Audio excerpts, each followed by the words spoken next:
Abby Dagnese. Really? Probably. Italian. Anyway, brightsidemedium.com is her site if you want to check her awesomeness out. And Erik, I love you. And we're going to talk about popularity, the Mean Girls. Okay. He says, I love you, mommy. By the way, I just saw this one, who was a real famous actress. This one thing about this woman, it's a movie, who, she accidentally burns down her house. Anyway, the family sends her to a residential home. I mean, she agrees eventually with a fight. And the cliques of the old people, well, this table's taken. It's like, is this high school? So that was kind of funny. And then I thought about this upcoming thing on popularity that we're doing. By the way, I want to tell you, I work 14 hours a day average. And I've been ignoring my baby. So everybody send love to Bella. Please send love to Bella. Bella, is her nail still painted? No, that didn't last very long. I don't know what she does. But anyway, so Erik, what you got to say? First message for Erik, Bella. What you got for her? Erik comes over to her and he puts his finger on her nose and goes, boop. That is so fun. I'm sure she enjoys that. Okay, so let's talk about popularity. I don't have any questions, so I'm just going to follow your lead. 30 minutes of your wisdom. Drum roll, please. Erik goes, and go. Okay, so he's doing that pacing thing that he does that he is so well known for. He goes, oh God, okay. Life too. I mean, seriously.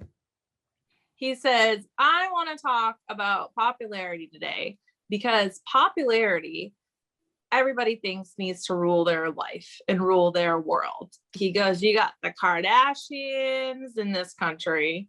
You got some other family he's mentioning right now in another country that's popular on it's in like Czech or Russia or something that's popular over there. They got their own brand in Italy of the Kardashian show everywhere. Yeah, everywhere. He goes, I'm not knocking the Kardashians because let's face it, those girls are hot. And one of those really helps people who are in prison and stuff. I can't remember, but there's some, that one does some really good Kardashian things, I think. Yeah. Okay, go ahead, sorry. So he's like,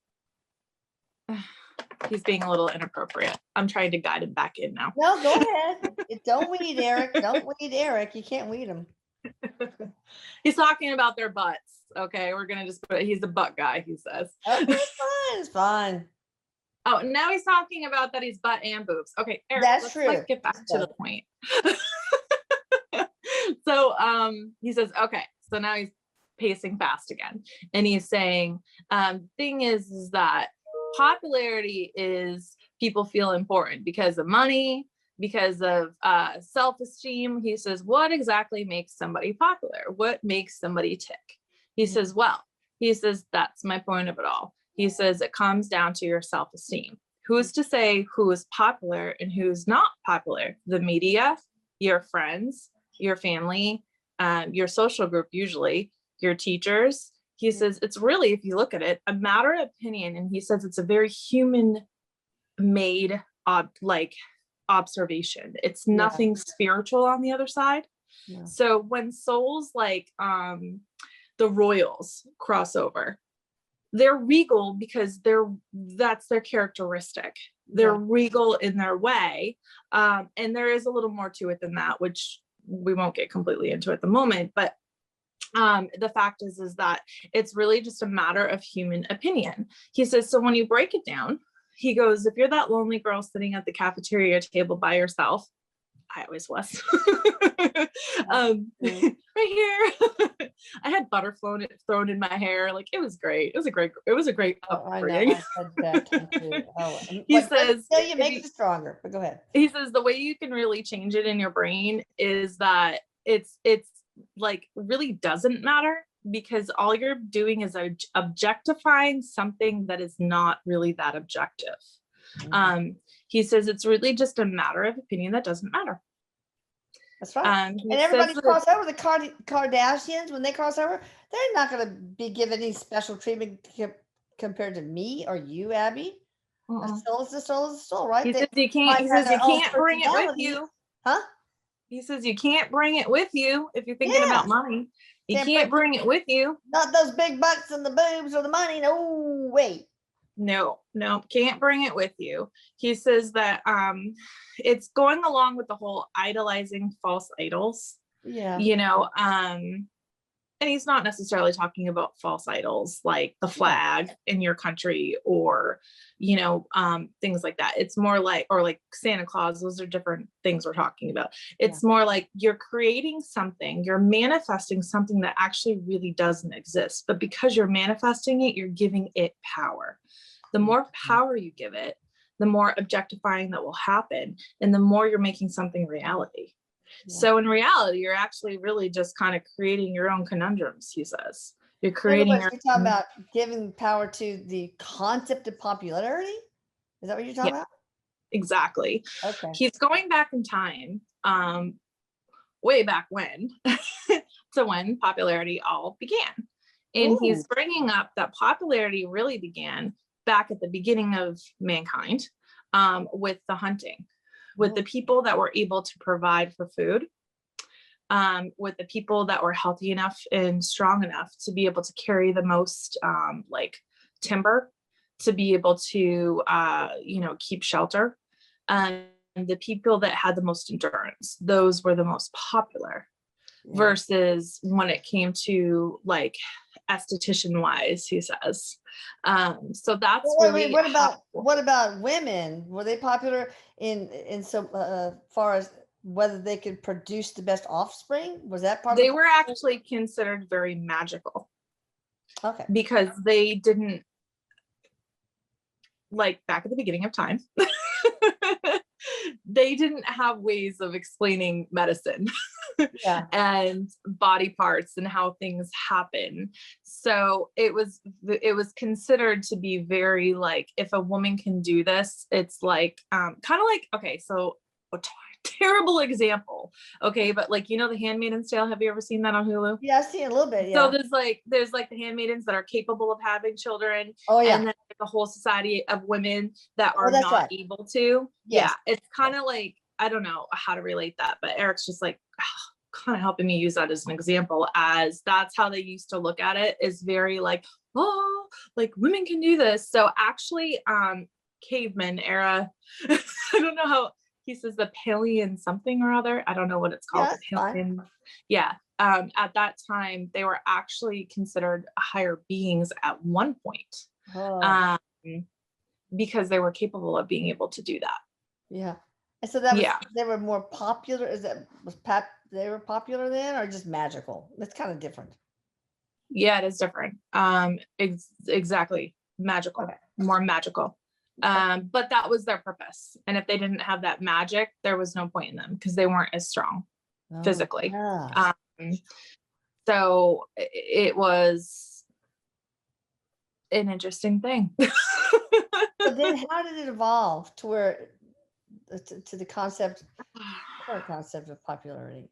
So he's going through Roman times, he's going through like Egyptian era.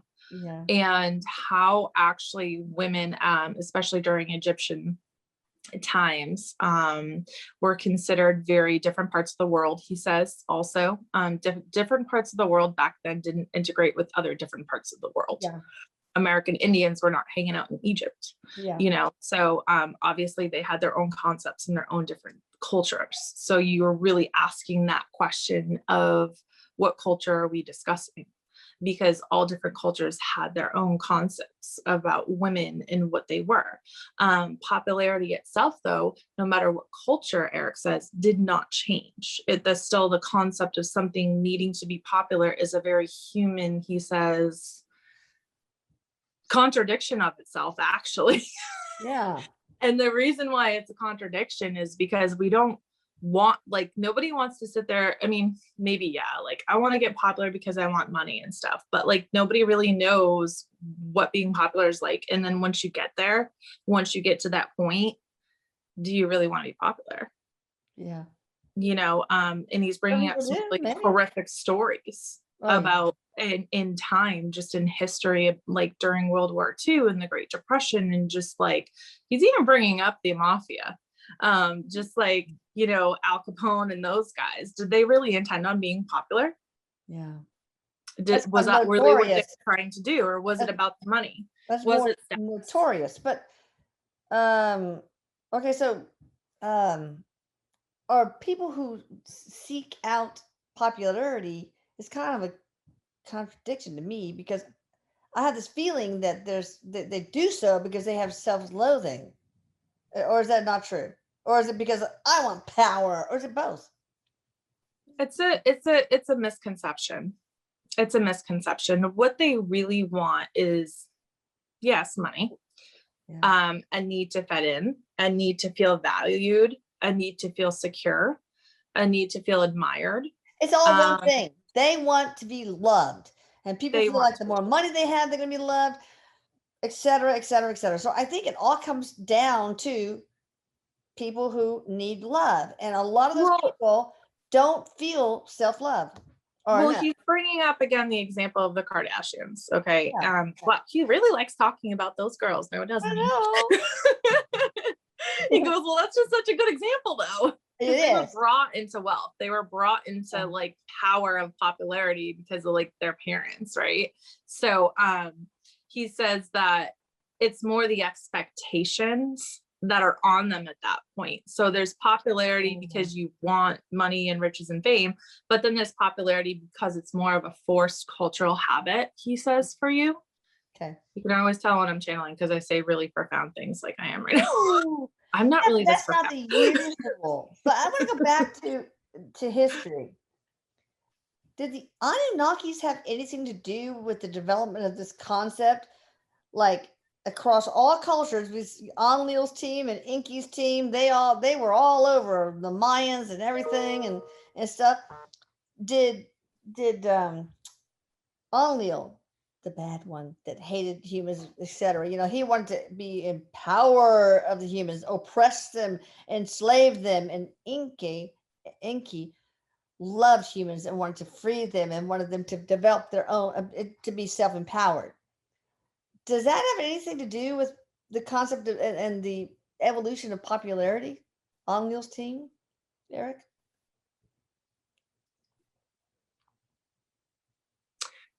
He's actually going back further than that. Oh, tell me. This is kind of cool. The Atlanteans. Oh, okay. I've never had a discussion about Atlanteans before. So Atlanteans in general were very flamboyant, especially men. They were very into peacocking, like peacocking, you know what I mean? Like, yeah, they want to show off like what they have, and then, why? You know, jingle, jingle, jingle when they walk. Why? They were like wore makeup actually that was like under their eyes and like above their. It actually reminds me of, you know, the Hunger Games. Yeah. The movie of that like alternate society. So it's actually very he's like, that demographic is very similar. There's some very similar concepts, and he says that's not a mistake. Why was that? Was that to attract a mate? Was it that kind of thing? Was it all yes about? It was to not it's actually not just about attracting a mate. It's more than that. It's about showing your status symbol. Yeah, I know, but why? To attract a mate? To get money, to get power?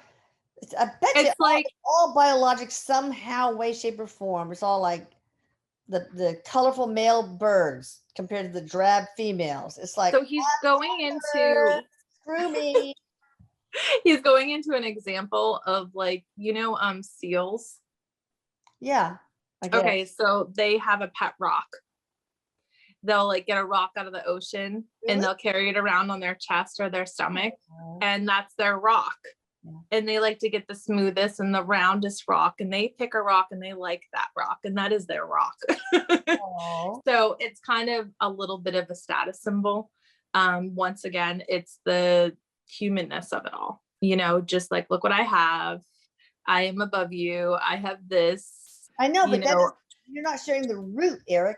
Is the root to attract the best mate? Are there teleological reasons for that peacocking, in other words? I see what you're saying.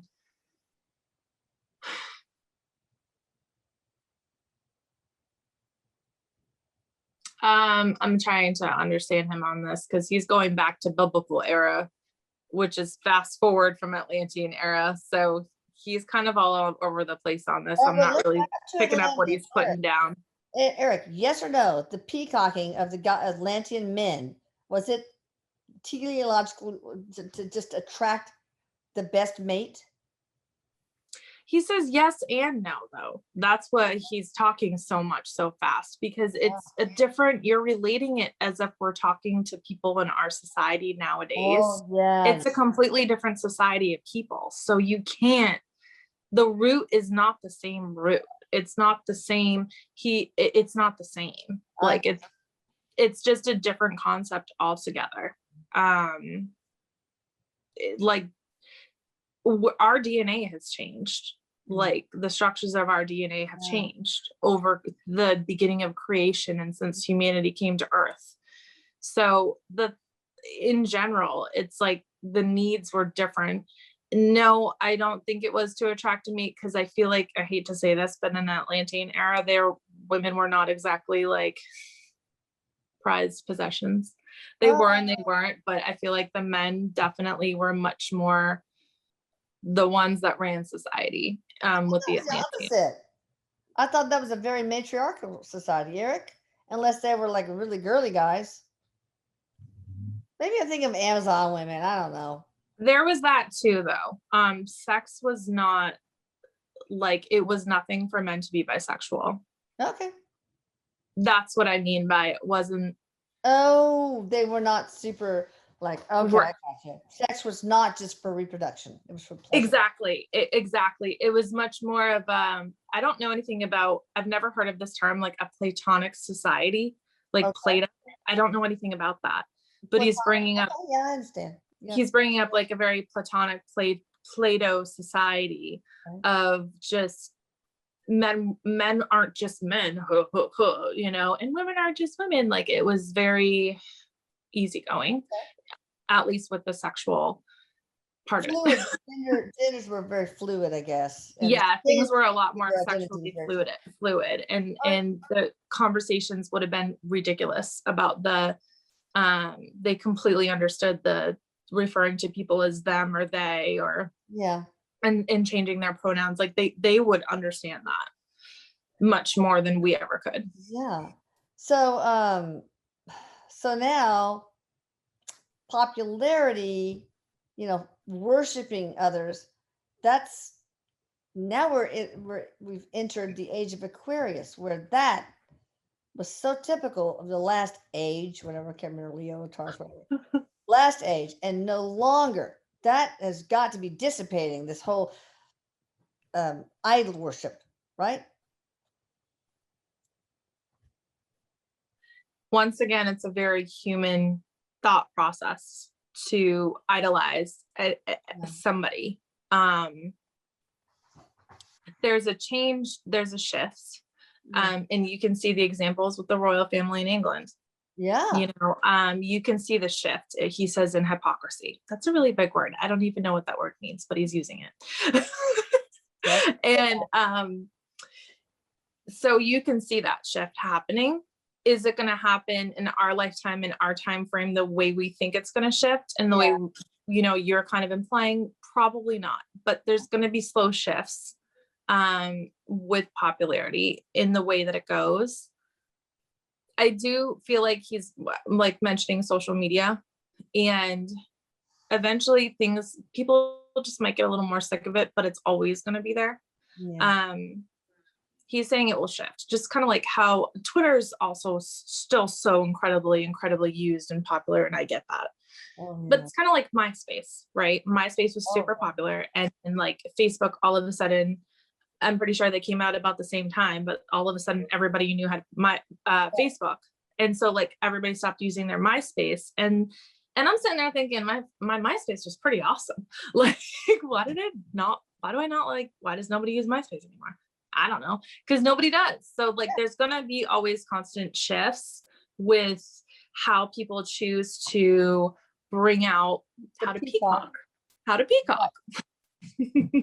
right, those young girls who like side pose I don't know what that is. It's typical social media. It's so hilarious.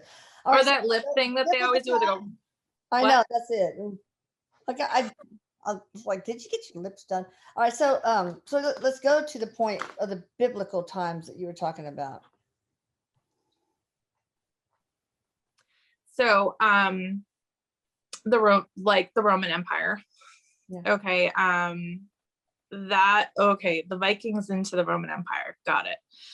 So between the two of those was when there was this super dramatic shift of, we're talking about like Ivan the Conqueror and that era, Okay. go in Roman times, like the royals, whether it was Egypt or Rome, he says Italy, England, like during that time, the people that were the ones that were popular were some of the most ugly. Wow. So it was like, because it was such an imperialistic society that Yes. whoever conquered the most territory is the most popular. He says, well, it's about how big of an army you have. Yeah. And then obviously the finances to fund that army. Yeah. But he's bringing up an example of Queen Mary? The one with the face makeup that had like the white with the lead in it, and it really destroyed her face. Oh, I don't know. I can't remember. White. Oh no, Queen Elizabeth I. My bad. Oh, okay. History lesson 101. Queen Elizabeth I. So she actually, like, that's an example there. And then like Tutankhamun there, that he had all those deformities in his body and stuff because of like he's bringing up like the DNA strain about how like royals were intermarrying into royals, and so they started to kind of lose their looks a lot and having some real genetic shifts. So that explains a lot. My grandmother in Spain was a product of two cousins, and she was albino. So I got a lot of bad DNA in my strain. Yes. Damn. But not like the red eye stuff, just really white and blue eyes. And Erik says, Mom, when you get mad, you have really red eyes. Smoke coming out. I almost never. He says, so that explains a lot. It takes a lot to get me mad. He's making fun of one of his sisters too right now, but I don't know his sister, so I'm not. Okay. He's actually, I think it's Christina he's making fun of. Oh yeah. Like she can be like, Officer Christina. All right. Stop being a bratty little brother. So go ahead with the evolution. So with the evolution of just like it evolved what popularity is exactly. It's always been rich because you can provide more. So that's always been pretty much the same. But it was much more about conquering, like doing some evil stuff and forcing people to be oppressed. Well, how many people could you oppress? It would be notorious. People would hate them because they got the wealth, and all the royals too. But then he says it also depends on your the people who were tilling the soil and all that. They taxed them to death, and they impoverished huge swaths of people and got wealthy because of that, and have gold laden this in their palace and blah blah blah blah. They didn't earn that shit. You think Queen Elizabeth? But that's what. No, she did not. That was all thievery, basically. Thievery from the serfs or the commoners. Oh, don't let me. Oh, my eyes are turning red. But no. But yet she's popular. Why is it that mean things like mean girls have this popularity? It's because people are afraid to turn against them because of their power? What's going on there? Oh, yes. So that's like what Erik is exactly talking about. Yes, that's what Erik is. That's Queen Elizabeth I. Yeah. That's exactly what Erik is talking about though right now, is that it's such a human concept, popularity, because you can be as evil as shit like Hitler, you know what I mean? And, or be as like amazing as Nelson Mandela, it's just kind of like, it kind of looks, it depends on your perspective of what popularity is. Oh, yeah. It really does. It really depends on that and where your belief. Self-protection, like, oh, I better be on the enemy side, or I'll be ridden over like a Mack truck by a Mack truck. Is it something? I better be on the, keep your friends close, your enemies closer, that sort of thing. Like, for example, Michelle was bullied in middle school by this one kid, so bad, and she had her little minions, and she asked Michelle, "Will you be my best friend?" And Michelle said, "Well, no, I'll be your friend, but I want to have more than just one friend." And that was it for Eliza. Boy, she got pissed, and she had her minions follow Michelle everywhere and say awful things. And when Michelle sat down, they would all get up. I mean, she had to spend many lunch periods in the nurse's office because they were so horrible. And I actually wrote her on Facebook and said, "You know what you did to my child? That light." What'd she say? Did she ever write back? Disappeared. Oh yeah, I said, "I'm so sorry." It was a mess. It's like, Oh no, I've been harassed too. Like I yeah. mean, I was not popular. But the like, minions, why do they stick if you can to imagine Eliza's the world? that. Also, when I put Michelle in therapy for this, we told her the person's name. Girls are freaking mean. The lady said, the psychologist said, "I get a lot of business from that girl." It was terrible. And I told her that too. But anyway, so why is it that they had their minions, their entourage that is so loyal to them, even though they're horrible to other people and bullying, etc.?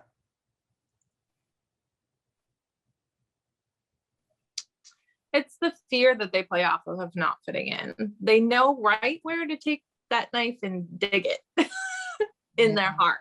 Yeah. They know, like, that's what gives the bullies the power no matter what, is they know right what to say and right where to dig it to just kind of get to them. And people have the fear of not fitting in. And it's a very real fear that everybody feels. I don't care who you are. Okay. Everybody just like wants a group to call their own.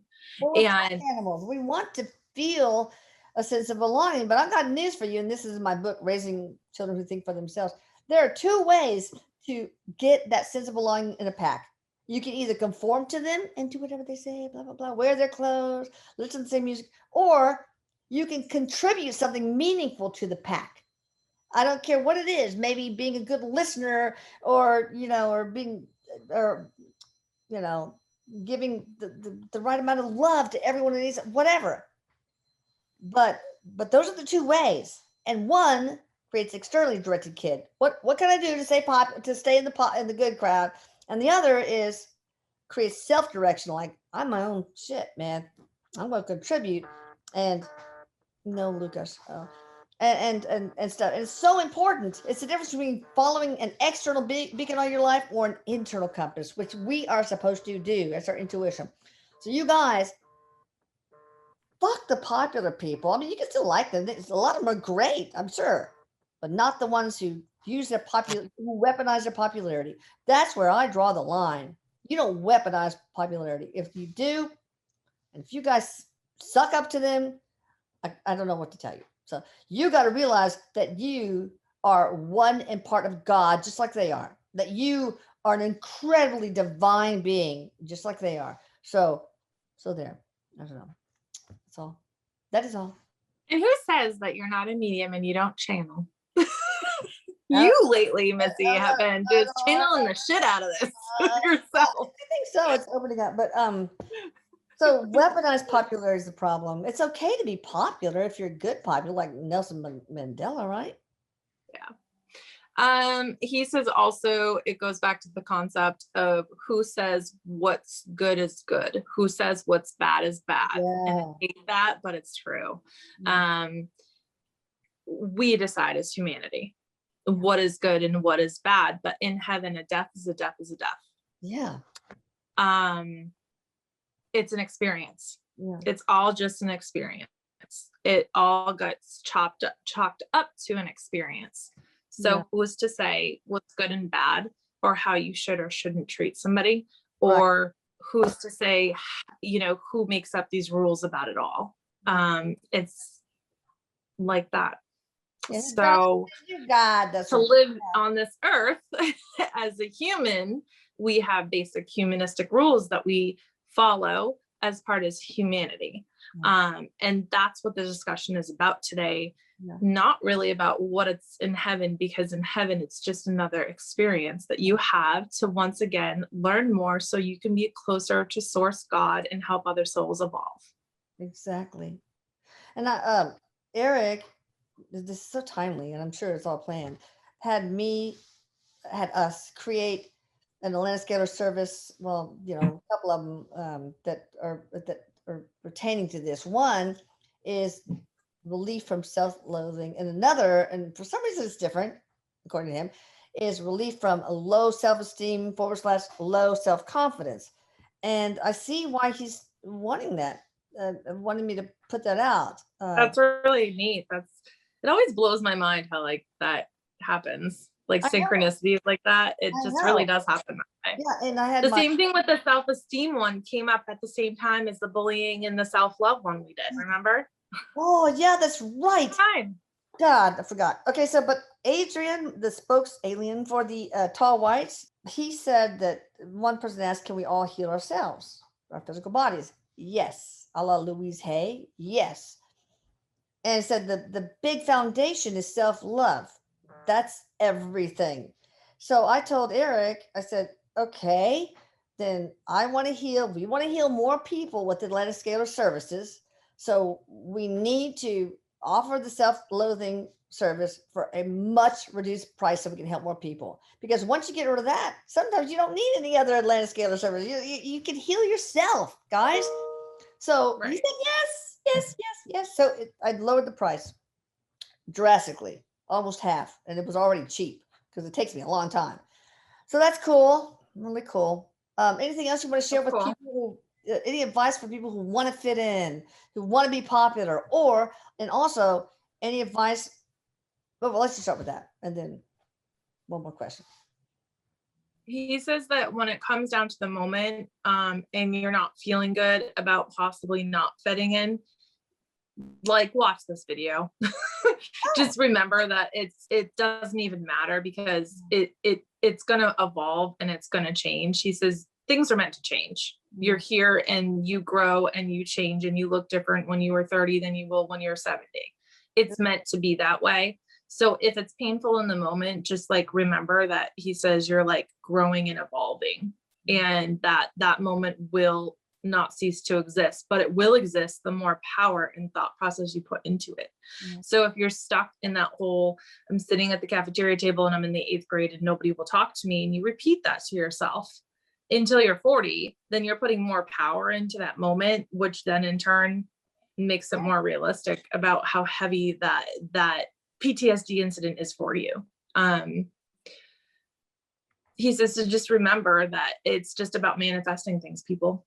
Yeah. Create reality. And I'll tell you, if you think long enough that you loathe yourself, then that's gonna open you up to disease. Really, that is, I think. Oh yeah. Causes of He's bringing up all these health issues it opens you up to. He says what we really want to ask is not how we fit in more, but how we can cohesively work together to solve our emotional problems. Yeah. He says that's really what it is. It's about helping to get through depression collectively. Yes. Helping your neighbor. If like, he's giving a great example right now, right? Of like a lawn that is completely overgrown like crazy, and everybody in the neighborhood is sitting there like, oh my gosh, like the lawn is overgrown. What are they thinking? Blah, blah, blah, blah, blah, blah, blah. Little do they know that, they had a baby prematurely and the husband is in the military overseas, just by herself. Like they don't know. They're just going to talk about her or what's happening. Lawnmowers and mow their lawn for them. It's less likely that somebody will just come over and help them. Or like an old person that's maybe they just broke their hip and they don't know, nobody's checked on them, and their lawn is overgrown. So he's just saying that it's about status. And if you can get over your status, then you can get over yourself, is what he says. Just remember that we are one, and we're all one. We're all one collective. The Eliza, I won't mention her last name, and the Kardashians and Genghis Khan, whatever, we're all part of one. He's showing me the Three Musketeers and he's saying one for all.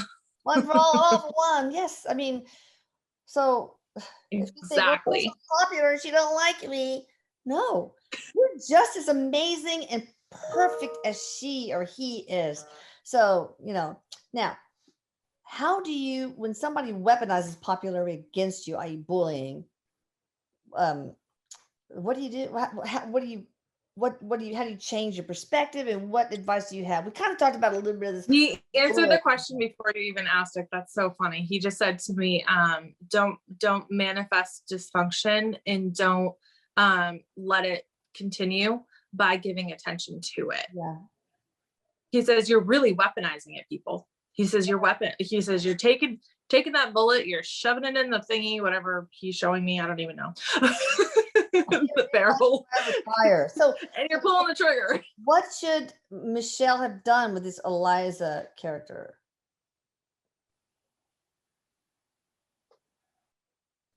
So Eliza character was going through some grief processes of her own at the time. So I hate saying this, but some situations are going to just play out. Yeah. And it's one of those scenarios that it's not what she can do for the other person, because you can't control other people, right? Yeah. You can only control yourself. Exactly. How you react to that. And how you react to something, and not putting the energy in the thought process, so that way you're making it worse. So it's really about, he says, dismantling the situation by withdrawing from the situation. Yeah. He's saying it used to be a lot harder with like school bully situations back in the 80s, 70s, 60s, 50s, because like teachers didn't care as much then, or it's not that they didn't care. It was just like a different time. We'll put it that way. It was just a different time. So, it's like now with it out there about so many more kids. I just heard about another one today that was 12 years old that committed suicide from bullying. Awful. And, it's just like, even in New Hampshire, it happens. And it's just about, he's showing me like the family unit and what you can do as a family to have those conversations at the dinner table with your kids about what's happening throughout their day, and keeping that communication with their teachers about what they're experiencing. Because there's so much more education out there for teachers, they're able to identify things, and they're actually taught and instructed nowadays to what to really do in those situations. So there's a lot more support than there ever has been with the whole, he's calling it bullying pandemic, because it's really become that, he says. And a lot of it's because of social media and the need to be popular. Yeah.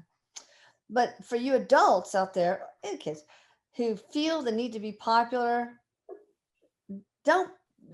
you can do that. Just don't care about being popular among others. Be popular with yourself. Be your biggest fan. Okay. Be your biggest idol. Okay. Because you deserve it. Remember, you are divine, and you are a vast being. He goes, my mama loves you all, and that's all that matters. I know. I want to adopt everybody. That's what he said. I do. I swear to God. Because she would feed y'all. She would love y'all. She'd let y'all use her pool. I have taken in my fair share of strays, human and otherwise. Anyway, anything else you want to add to that? The concept of popularity, or Abby, would you like to add any questions or any of your own wisdom? Not really. Eric's pretty much hit the nail. He's the one that wanted to do this subject, so. We didn't have anything planned. We just let him take over. Erik, do you have anything else to add before we close? Once again, just don't manifest your shit. Right. If you don't want it. Love your thoughts, people, because they collapse the Schrodinger wave equation in physics to change waves into particles. Thoughts have power. Into photons, and particles are the building blocks of reality. It's all physics 101, or maybe it's 201. So anyway, y'all, check Abby out at brightsidemedium.com, and I will check you later. Y'all subscribe to this channel, subscribe to the Atlanta Scalar YouTube channel, because you'll and the email subscription to the site, so you don't miss any free volunteer opportunities. Okay, don't miss it. Okay. I just heard Eric burp. That's so disgusting. Huh? Eric just burped really loud, Oh, and I'm pretty sure Spirit. Oh, it's comical. It's so. Anyway, yeah, seriously, I do a lot of free work. 76% calculated of what I do is for free. Can't do everything for free, okay? Because I have to pay Lucas a salary to handle the business side of things. But yeah, don't just hit the notification bell on this channel, on both. He's telling Erik, acknowledging yeah, Lucas and what an amazing job Lucas is doing. he's amazing. By the way, he's saying, "Rock on, brother." Now he's in his own place now, and he's on some dating sites. We're gonna get him hits, yeah. Maybe he's calling him the stud muffin. He's calling him the studster. He is He's saying, "Watch out, ladies." Perfect man for some woman. He does everything. He's very affectionate, loves women, very respectful, very affectionate. I said that. He's a great cook, and a bunch of other stuff. All right, and he fixes everything. He can fix and do anything. I swear, any problem, done. Damn, how old is he? I'm gonna hook him up with my sister. 27, I think. Oh my gosh, my sister's 31. 28. He'd probably go for an older woman than him because he wants. I mean, he's an old soul. It really is. She's pretty hot. She's amazing too. She works in the medical field. She's amazing. Oh, I'm introduced. So that's it. She's coming with me in Texas. I'm gonna introduce her to Lucas. Okay, hurry before he meets somebody on the dating site. But also, he wants somebody who is spiritually open, also. So, anyway, that's his little list. Well, I'm her Big sister. butt, I'm a big medium, beard. so there we go. All right, love you guys. Bye. Hope Lucas never watches this.